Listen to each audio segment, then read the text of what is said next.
Donc là, vous savez pas, mais je viens de commencer l'enregistrement. Donc c'est pour ça, on s'en casse les couilles, c'est très bien. Poutre aussi, ma coupe de cheveux qui inquiète les gens, etc. Tes prévisions pour les soldes d'hiver, bah mes prévisions, hein. Des petits pulls, hein, des chaussettes à moins 50% chez Zara, et puis certainement un petit jean à moins 75% chez H&M, hein, voilà. Après, je ne sais pas. Non, techniquement, je pense que je ne vais pas faire les soldes, parce que je ne serai pas en France au moment des soldes.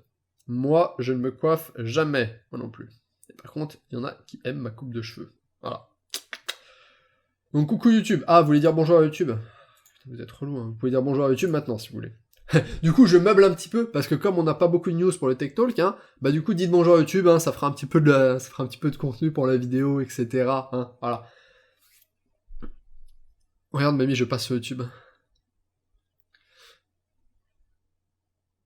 Et voilà, et moi je suis chauve, t'as déjà goûté la poutine. Alors le mec m'a pris pour un jambonneau, hein, pour un lapin né hier, ça fait 2 ans que je suis au Canada. Je pense que si j'avais pas goûté la poutine, je pense que j'aurais rien à faire ici en fait. Non, clairement, la poutine j'en ai mangé proche. Je pense que j'en ai mangé peut-être une bonne dizaine ou quinzaine quand même. Il meuble pour la VOD du scandale. Ah là là. C'est le Tech Talk de la semaine ou la lecture des coms de la semaine? Non, c'est un petit peu les deux, parce que du coup là on n'a pas trop de... on sait pas trop quoi faire. Je suis connu. Ah, connu avec un E. Julien. C'est une fille apparemment. Bref. Salutations, salut YouPorn. Hein. Ah, il y a eu un Je t'aime Marco qui est passé, hein, ça fait toujours plaisir. J'aime le pâté, aussi. Hein. Les gens déclarent leur amour à un petit peu tout ce qu'ils veulent. Hein. Plutôt la vie ou la mort, hein. On va choisir la mort, bien évidemment. Pénis de type oblique, voilà, on a des commentaires très F. Le chat YouTube, c'est vraiment la folie. Hein. C'est vraiment la folie. Si tu veux des meubles, va chez Ikea. Ok. Ok. Ok. Ok. Bref. Le gars gratte du temps de parole, etc. Bon, allez hop. Bientôt notre mariage, je te le promets. Ah, le petit bisou, t'as émoustillé, c'est ça? Je comprends, je comprends. Bon. On va commencer tranquillement. Ah, Momo qui fait des beats, hein, voilà. On va commencer tranquillement avec un record. On va parler de records. On va parler de records. Des records. On va parler de records. Donc, il y a un mec, je ne sais pas si vous le connaissez, vous avez certainement déjà vu son nom sans savoir d'où ça venait, Kingpin. Donc, ce mec, qui est aussi également, qui a donné son nom à une série de cartes graphiques chez EVGA. Les séries Kingpin. Donc généralement, vous avez les cartes graphiques de chez EVGA qui sortent et tout, les Super Clock, les For the Win, donc FTW, vous avez les Classified, et généralement, un peu après, EVGA sort toujours une carte labellée Kingpin. Et c'est généralement le haut de gamme. C'est genre la carte qui est le plus overclockée au monde, de base, etc. Et ben en fait, c'est parce qu'il y a un mec qui s'appelle Kingpin, qui travaille chez EVGA actuellement, qui travaille pour EVGA, qui est sponsor par EVGA, etc., qui fait de l'overclocking professionnel. Donc ça se fait, etc., c'est des choses qui se font, il y a des compétitions d'overclocking et tout, et le mec avant était très connu dans le monde de l'overclocking, il y a quand même quelques années, c'était un dieu, et maintenant il est sponsor par EVGA, et il travaille un petit peu pour EVGA, et grosso modo, bah EVGA avec ses cartes Kingpin travaille avec lui pour apporter les meilleures cartes avec les meilleures performances. Bref, ce mec continue à faire parler de lui, parce qu'il a cassé, il a tout cassé, il a cassé tout, il a cassé le record du monde, sur 3D Mark Fire Strike Extreme. Donc en gros, il a set un nouveau record sur Fire Strike Extreme. Donc c'est le benchmark très connu de 3D Mark. Donc voilà. Grosso modo, il était sur une carte mère EVGA X99 For the Win. Un i7 6950X, hein, au calme, le mec au calme, tout va bien, qu'il a poussé à 5,2 GHz, avec 32 Go de DDR4, qu'il a aussi poussé à 3294 GHz, avec un casse 13, donc ce qui est très très peu en casse, et il avait 4 Nvidia GTX Titan X, de chez Pascal, qu'il a overclocké à seulement 2350 MHz. Voilà. Voilà. Hein, c'est quand même assez énorme. C'est quand même assez énorme. Bon, bien sûr, hein, tout ça était refroidi au N2, donc N2, azote, liquide, hein, enfin azote liquide, donc N2, hein, c'est le symbole, c'est N2, c'est le symbole de l'azote, hein, parce que N c'est l'azote, donc N2 c'est le diazote, qui veut dire diazote, c'est l'azote liquide, enfin bref, on s'en fout, ça descend à moins 163 degrés, etc., et puis c'est comme ça qu'ils arrivent à refroidir suffisamment leur processeur, leur carte graphique, etc., pour avoir des fréquences qui sont aussi hautes que ça. Donc je peux pas vraiment ouvrir cette page, mais j'ai une autre news où je peux cliquer sur ça et vous lire un petit peu. Bon, là, par contre, vous n'allez pas vraiment la voir. Vous allez voir les trucs ici, là. 5144 MHz sur le 6950. Là, oui, les 4 barrettes de 8 Go cadencées à 1647. Donc vous faites fois... pas x4, vous faites fois combien pour avoir le... Non, vous faites fois 2, parce que c'est en dual channel pour avoir la fréquence globale, donc c'est du 3200 et quelques là. Et les cartes à 2350. Et en gros, il a obtenu 41 297. Essayez de faire le test avec votre PC, hein, vous téléchargez 3D Mark légalement, vous lancez Fire Strike Extreme, et vous voyez combien vous obtenez. Je pense que personnellement, avec le PC que j'ai, j'obtiens environ 9000, un truc comme ça, 9000 je crois. Même pas, je suis même pas à 9000, ce qui est déjà pas mal, hein, sur Fire Strike Extreme. Mais lui, non, 41 000, hein, au calme. Au KLM. Voilà. Donc c'était tout pour cette première news.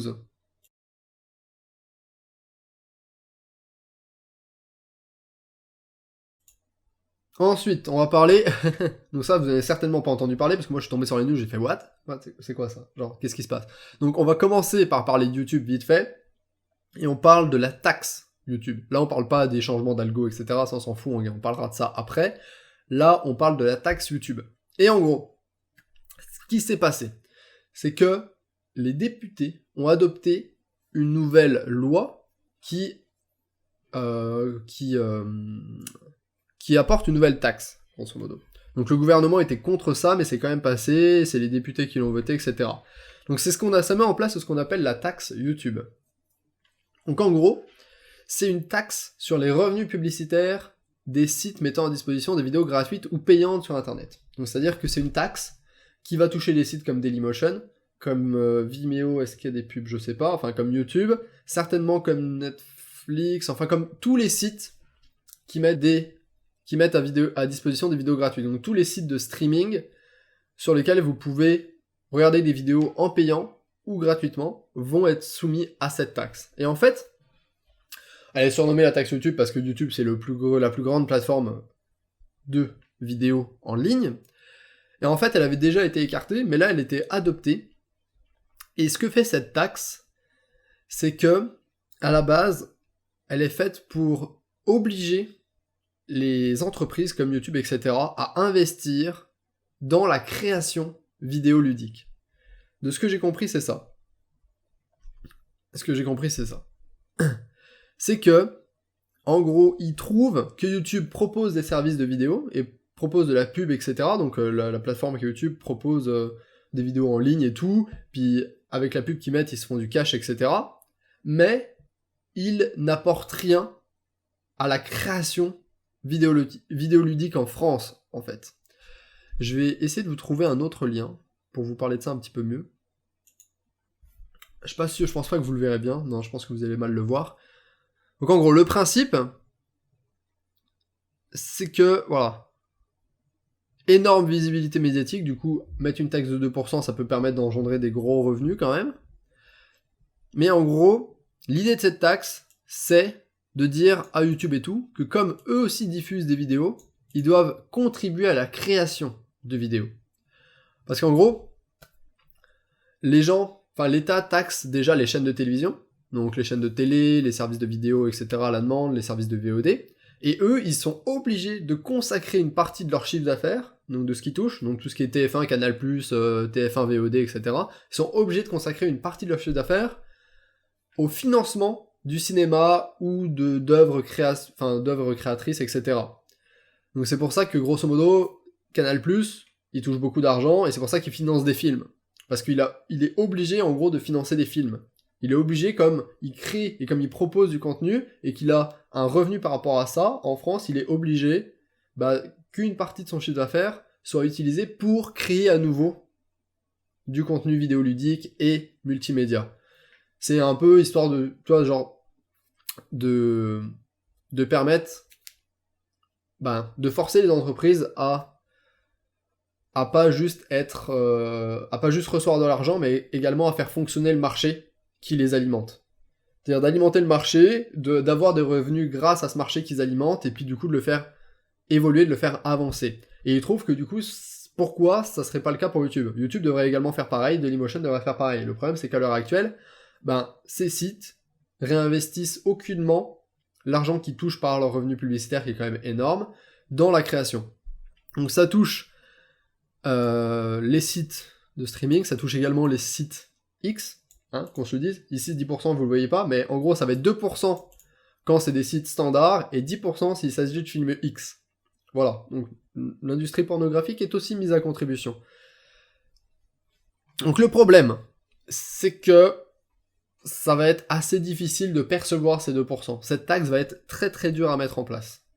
C'est pour ça. Tout simplement, voilà, le gouvernement y était défavorable parce qu'il pense que cette taxe n'est pas réaliste et qu'il va être très compliqué de demander ces 2% et d'arriver à prendre ces 2% aux différentes sociétés. Surtout que les sociétés comme YouTube, etc. sont généralement basées à l'étranger, même si vous avez les services qui s'offrent en France, le siège social et financier des sociétés sont généralement à l'étranger, et qu'au final, ils voient pas pourquoi ils se plieraient à la législation de l'économie française, alors qu'ils sont déjà régis par la législation de l'économie dans le pays dans lequel ils se sont implantés. Généralement, ils s'implantent dans les pays où les lois sur l'économie leur sont avantageuses. Généralement l'Irlande. C'est pour ça qu'il y a beaucoup de choses qui sont en Irlande. Facebook, je pense que YouTube a un siège financier en Irlande parce qu'ils peuvent quasiment ne pas payer d'impôts à cause des lois qui sont en Irlande. Etc. Donc voilà, c'était juste pour vous parler de ça vite fait. Ensuite, on va parler de la Radeon RX 460 de chez AMD. Et il y a un mec qui a réussi, avec une modification du BIOS, donc il a flashé le BIOS de sa carte graphique, parce qu'une carte graphique, grosso modo, c'est comme une carte mère avec un processeur et de la RAM. C'est-à-dire une carte graphique, c'est la même chose que le combo carte mère, processeur, RAM. Sur la carte graphique, vous avez un PCB, qui représente votre carte mère, sur lequel vous avez un chipset graphique, donc une puce graphique, qui représente votre processeur de PC, et sur lequel vous avez de la mémoire vidéo, donc la VRAM, qui représente la RAM de votre PC. Je sais pas si vous voyez l'analogie, mais grosso modo, une carte graphique, c'est un petit peu comme un PC standard sans carte.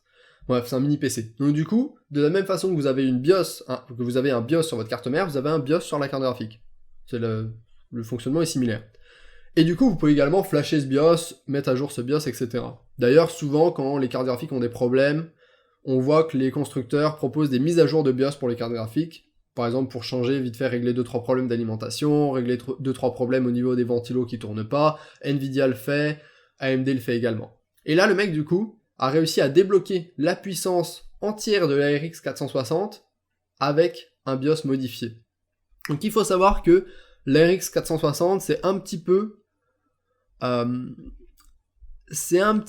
une carte sur laquelle on a désactivé des unités de calcul. Donc, elle est basée sur le GPU Polaris 11, enfin sur l'architecture Polaris 11, grosso modo, et il y a des parties de la carte qui ont été désactivées, des parties du chipset. Grosso modo, elle a 896 processeurs de flux, et elle a 2 teraflops en puissance de calcul brute. Et la fréquence est à 1090 en base et à 1200 MHz en boost clock avec 2 Go de DDR5.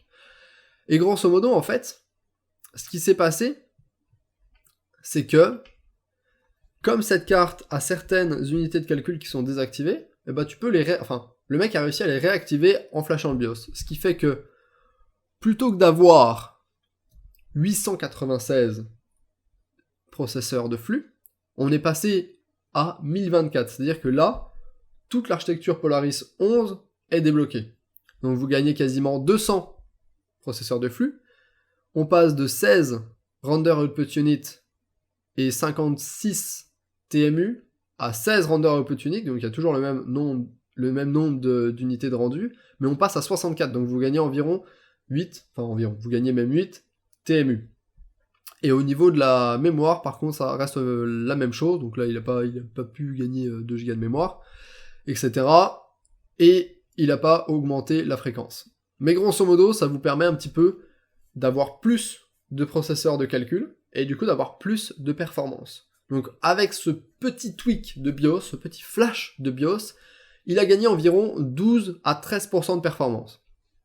Donc, en gros, je vais essayer de vous montrer ça. Ici, on a un graphique de la RX 460 Nitro 4 Go en version stock, donc la version de base. Et si vous prenez celle-là, ici, là, hop, c'est la même, mais avec le flash de BIOS. Donc, il gagne environ 6% sur The Witcher 3. La Asus RX 460 Strix, par contre, quant à elle, gagne 12% par rapport à celle-là. Donc on passe de 25 à 28 fps, là on passe de 29 fps à 31. Si vous overclockez un petit peu plus la carte, là vous passez jusqu'à 33 fps sur la Asus RX 460, alors que sans OC, elle était à 28. Donc voilà, vous gagnez un petit peu 10% à 12% de performance en plus, juste en flashant le BIOS de votre RX 460. Donc bon, c'est un petit peu compliqué à faire. Il y a ici une petite méthode, il y a également un guide qui a été fait sur Overclocking Guide, etc. Et il y a 2 versions du BIOS qui sont disponibles pour l'instant, donc pour les cartes Sapphire RX 460 Nitro 4G, et pour les Asus RX 460 Strix au 4G. Donc il faut savoir que utilisez pas ces BIOS-là si vous n'avez pas ces cartes-là pour flasher votre RX 460. Parce que les BIOS sur les cartes graphiques sont vraiment tatillons. C'est comme sur la carte mère, si vous mettez le mauvais BIOS, votre carte est foutue. Vous pouvez plus la récupérer, c'est fini. Donc du coup, il faut vraiment faire ça avec beaucoup de précautions et utiliser les bons BIOS et le faire correctement. Voilà. Mais 10% de perf en plus, c'est quand même pas mal. Ensuite, on va parler de Zen. Donc là, en fait, j'ai pas grand chose à dire. C'est des choses qu'on a déjà vues, mais c'est juste qu'il y a les premières photos du processeur Zen à 16 corps qui ont leaké. Donc on avait déjà l'énorme plateforme, l'énorme serveur AMD Napple qui avait leaké, donc sur lequel en fait il y a 2 de ces processeurs comme cela, donc processeur 16 cœurs avec 32 cœurs logiques, donc 16 cœurs physiques et 32 fils de calcul, donc c'est comme l'hyperthreading, etc. Et sur cette magnifique plateforme, sur cette magnifique carte mère AMD, on avait 2 de ces processeurs-là, ce qui amenait le total des cœurs à 32 cœurs et 64 fils, ce qui était énorme. Mais grosso modo, on a quelques photos qui ont leaké, qui sont celles-là, du processeur, qui sera dévoilé au cours du CES 2017 et qui sera lancé officiellement sur le format papier le 13 décembre normalement. Normalement, le 13 décembre, on a des annonces du côté d'AMD. Est-ce que ça va être Zen? Est-ce que ça va être la RX 490? On ne sait pas encore. Mais en tout cas, au CES 2017, janvier 2017, début janvier 2017, on saura ce qu'il en est, parce que les nouvelles cartes vont être présentées, et également les nouveaux processeurs. Là, c'est sûr. On continue avec Vega. Donc là, c'est la RX 490. Là, on parle carte graphique, on parle plus processeur, on parle plus Zen, on parle AMD Vega. Et AMD Vega est attendu, c'est sûr, pour le CES 2017 en janvier. Donc ça, c'est sûr. C'est obligé, la carte va être présente au CES 2017. Mais techniquement, ce que je vous disais, c'est que voilà, ils sont censés faire un lancement papier le 13 décembre. Mais pour Vega, ce qui est très intéressant, c'est que cet article a été écrit le 8 décembre, et il semblerait que le 8 décembre, il y avait une réunion secrète sur AMD Vega, sur les nouvelles cartes graphiques de chez AMD. Il y avait une réunion secrète, donc un événement de presse qui est resté secret, dans lequel, à mon avis, ils ont dévoilé la nouvelle architecture, ils ont parlé de nouvelles cartes, etc. Le seul truc, c'est que tout le monde, présent à cet événement, a dû signer une clause de confidentialité, donc un NDA, Non-Disclosure Agreement, c'est-à-dire c'est un papier, vous le signez, et vous jurez, c'est un contrat quoi, vous jurez de ne pas parler de ce qui s'est dit à l'événement jusqu'à telle date. Et je pense que ça va être jusqu'à ce que AMD fasse la sortie officielle et l'annonce officielle. Donc grosso modo, là ce qui se passe c'est que certaines personnes dans la presse sont déjà au courant de ce que AMD prépare. Le problème, c'est que personne ne le sait parce qu'ils n'ont pas le droit d'en parler. Et s'ils en parlent, dites pas genre, oh là, mais ils peuvent faire fuiter des news. Non, non. Je veux dire, si t'en parles, ils vont savoir d'où viennent la news. Et comme t'as signé un truc, ils peuvent te poursuivre en justice. Donc, généralement, les entreprises et les sites de presse veulent pas trop déconner avec ça. Mais apparemment, donc, il y a eu une réunion secrète pour parler d'AMD Vega qui s'est tenue le 8 décembre. Donc, c'est sûr qu'on va avoir des choses, sur Vega, c'est obligé. Faut juste être patient et attendre que AMD annonce ça publiquement. Voilà, c'est tout. C'est tout. On va maintenant parler de la PS4 Pro. C'est une petite news que j'ai vue tout à l'heure. Et apparemment, donc la PS4 Pro, qui va sortir, je sais pas quand elle est sortie. Je ne sais pas quand elle est sortie. Mais bref, en gros, c'est un des développeurs de Ark, donc le jeu Ark Survival Evolved, qui parle de la PS4 Pro comme étant l'équivalent à un PC à 900 $. Donc il dit, la PS4 Pro, d'un point de vue puissance et performance, ça équivaut à un PC de gamer à 900 $. Donc pour, grosso modo, 2 fois moins cher. Pour 450 €, vous avez l'équivalent en termes de puissance d'un PC à 900 $. Donc Ark va sortir, je pense, la semaine prochaine. Ou en tout cas, il y a une version réalité virtuelle qui va sortir la semaine prochaine, voilà. Ils sortent Ark Park VR Experience, qui va sortir cette semaine sur PlayStation 4. Et en gros, je pense qu'avec avec le développement qu'ils ont fait sur PS4, ils ont pu voir que, PS4 Pro également surtout, ils ont pu voir que la PS4 Pro devait être beaucoup plus puissante que la PS4 à l'heure actuelle. Sur une PS4, il tourne à 30-45 FPS, ce qui fait que, grosso modo, il tourne soit en 680p ou alors 720p, suivant les settings que tu choisis. Sur la PS4 Pro, c'est du 60 FPS à 720p, en 720p, ou du 30 à 60 FPS en 1080p. Ce qui est à peu près ce que ferait apparemment un PC de gamer à 900 $. Moi, je pense que c'est un petit peu sous-estimé un PC de gamer à 900 $. Voilà. Je pense que c'est légèrement du bullshit parce qu'un PC de gamer à 900 $ fait largement tourner Ark en 1080p à 50-60 FPS. Je pense 60 FPS tranquillement. Dans les mêmes settings que le ferait la PS4 Pro. Donc je pense qu'il est un petit peu trop enthousiaste. Voilà. Mais bon. Puis le jeu est pas du tout opti sur PC, aussi, il faut le dire. Donc utiliser Ark pour parler des performances de la PS4 Pro et comparer ça aux performances qu'il y a sur PC sur le jeu, c'est un petit peu tatillon, parce que quand le jeu est très mal optimisé sur PC et tourne pas vraiment si bien que ça sur PC, forcément il va tourner bien mieux sur PS4, parce que vous l'avez optimisé comme des bâtards sur PS4. Voilà, faudrait prendre des jeux qui soient bien optimisés sur PC et bien optimisés sur PS4 Pro, et voir là la différence de performance qu'il y aurait. Bon, je pense qu'il y a des gens qui vont faire ça, vous inquiétez pas. Bon, et ensuite on va parler de Intel, qui va potentiellement installer des IGP AMD dans leur prochain processeur Core.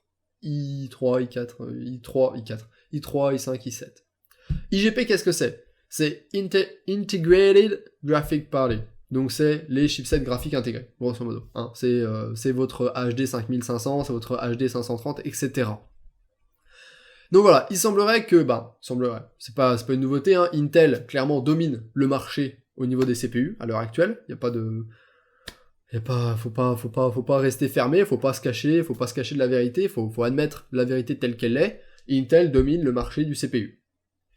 Que ce soit en performance, après bon, en performance oui pour les CPU, mais par contre pour la partie graphique, à chaque fois leurs chipsets graphiques, ils sont bien, mais généralement AMD fait des choses qui sont un petit peu mieux. On l'a vu, hein, les processeurs A10 de chez AMD, A8, A10, ont des chipsets graphiques qui sont excellents. Et AMD est très très bon sur les chipsets graphiques intégrés et mobiles, etc. Bon, ils sont aussi bons sur les gros chipsets graphiques, hein, sur les cartes graphiques dédiées, mais je veux dire, ils sont meilleurs que Intel sur leurs chipsets graphiques intégrés. Donc sur les APU, sur les IGP, ils sont meilleurs. Et du coup, grosso modo, il semblerait que les deux pourraient s'associer. Ça serait vraiment pas mal. C'est monsieur Kyle Bennett qui possède le site Hard OCP, qui dit que ça serait vraiment bien que AMD puisse vendre ses parties graphiques intégrées à Intel pour qu'il les utilise sur ses propres processeurs. Du coup, on aurait des processeurs puissants d'un point de vue CPU, et qui auraient quand même un très bon IGP et une très bonne partie graphique intégrée. Donc la partie graphique gagnerait en performance sur les processeurs Intel. Et ça permettrait à AMD de vendre des chipsets à Intel, et ainsi de gagner, à mon avis, pas mal de cash. Genre mass cash. Mass cash.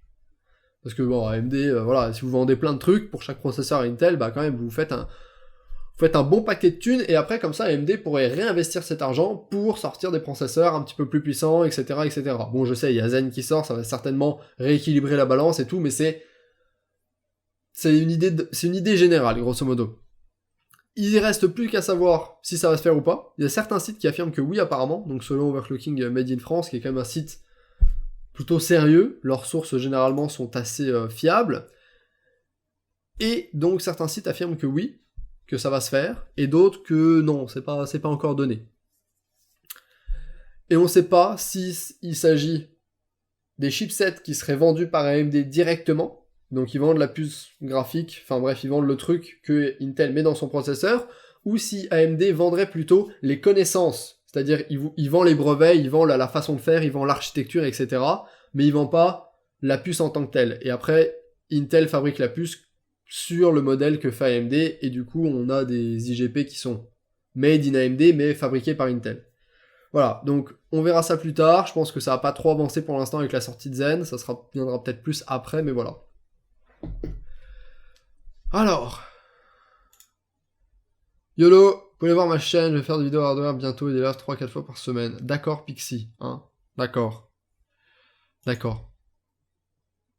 Pourquoi pas. Écoutez. Bon, et sinon, la dernière news, bah, ouais, bon, j'ai Absol en gros sur ma vidéo, hein, je sais. Désolé Absol, hein. Je vais pas jouer ta vidéo, ça sert à rien, ça me servira à rien. Je veux juste vous dire, bah si vous voulez, vous pouvez aller la voir. On va parler un petit peu de YouTube qui a changé son algorithme.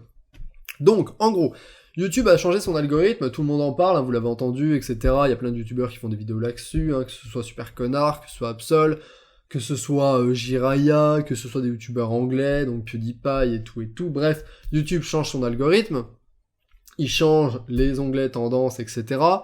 C'est un petit peu la merde. Bon, c'est sûrement des changements qui ont été faits il y a, je pense il y a 4-5 mois. Je pense que les changements ont été faits il y a 4 mois.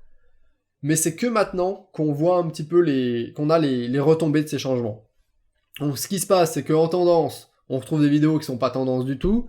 On retrouve des vidéos de médias, ce qui est problématique, donc de chaînes d'infos télévisées, qui ont des chaînes YouTube également, France Inter, France Info, Mediapart, etc., qui ont soit payé pour être dans les onglets tendance, soit c'est YouTube qui veut mettre en avant ces chaînes-là, parce que c'est des chaînes télévisées, etc., enfin bref.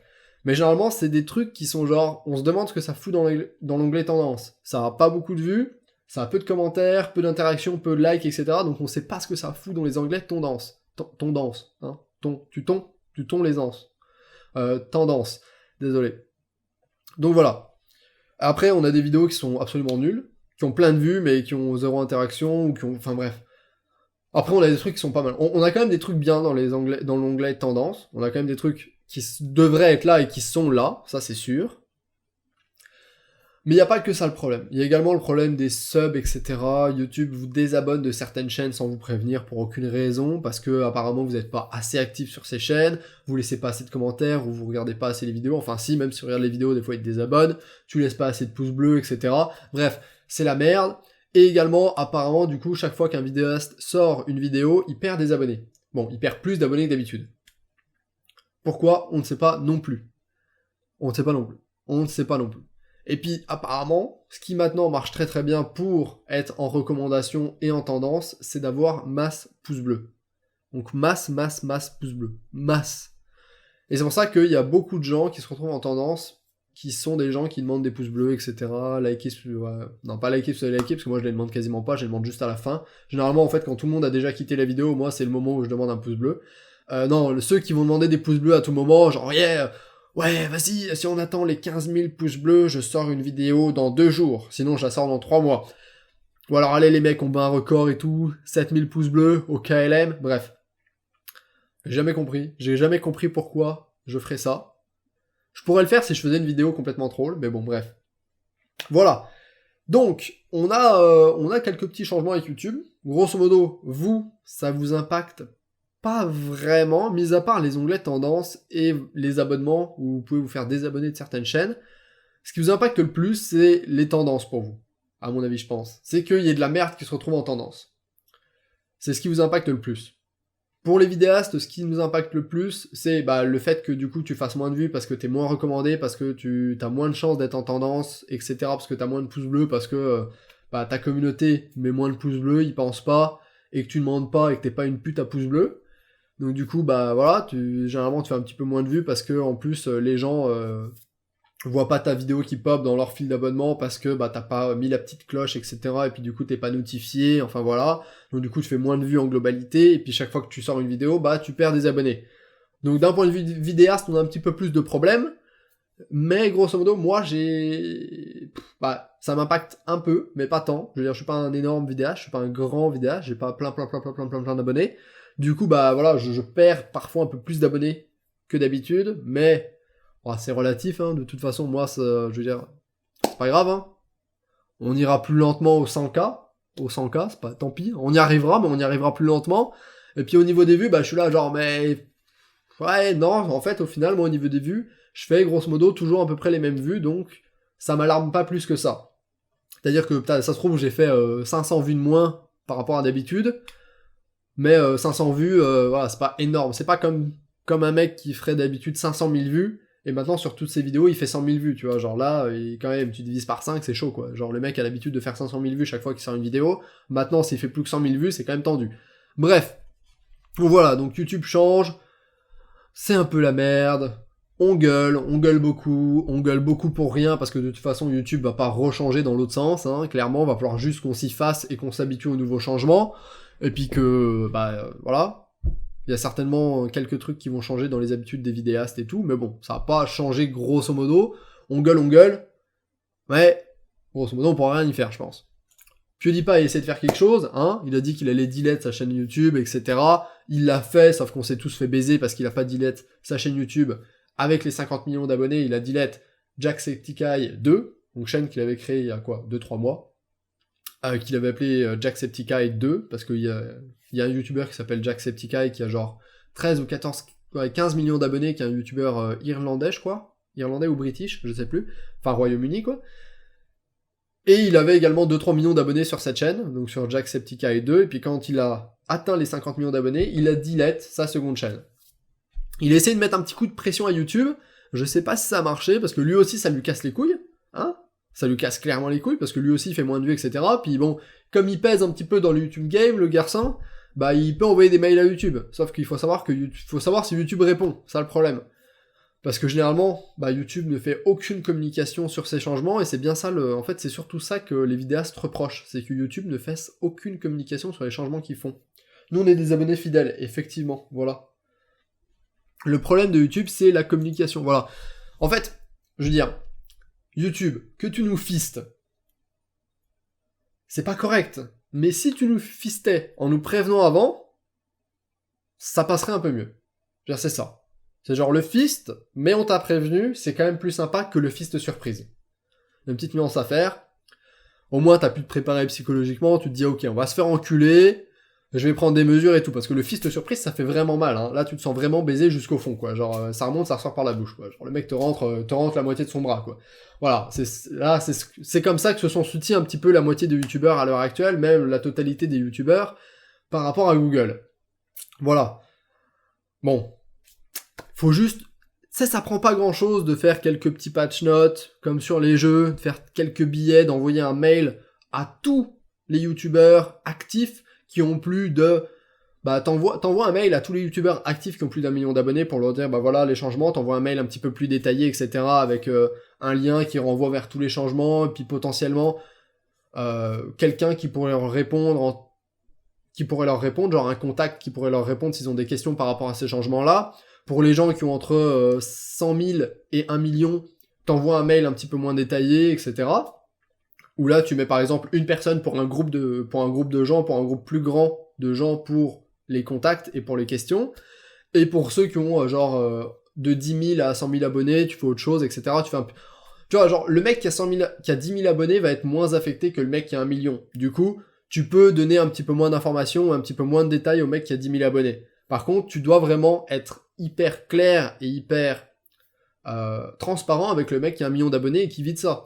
Ou même avec le mec qui a 500 000 abonnés, tu vois, c'est genre... Bref, communication, YouTube, communication. Voilà. Voilà. Bon, en attendant, c'est tout ce qu'on a pour aujourd'hui au niveau des news. J'espère que ça vous aura quand même plu. Comme je vous disais, on n'avait pas grand-chose, hein, c'était pas énorme. Ceux qui regardent en VOD, n'hésitez pas à liker si vous avez liké, disliker si vous avez disliké. Voilà, hein. Écrasez-moi ce bouton de pouce bleu là, hein, grosso, hein. Sinon je sors pas de vidéo. Voilà, c'est ça, hein. Non, je déconne. Non, mais juste liker si vous avez aimé la vidéo, puis si vous avez pas aimé, disliker, et potentiellement rajouter un putain de commentaire histoire de me dire pourquoi vous avez pas aimé, bordel de merde. Puis si vous avez des questions, des remarques en commentaire, vous pouvez les laisser, je les lis toujours de toute façon. Et comme d'habitude, moi je vous dis à ciao, bonsoir.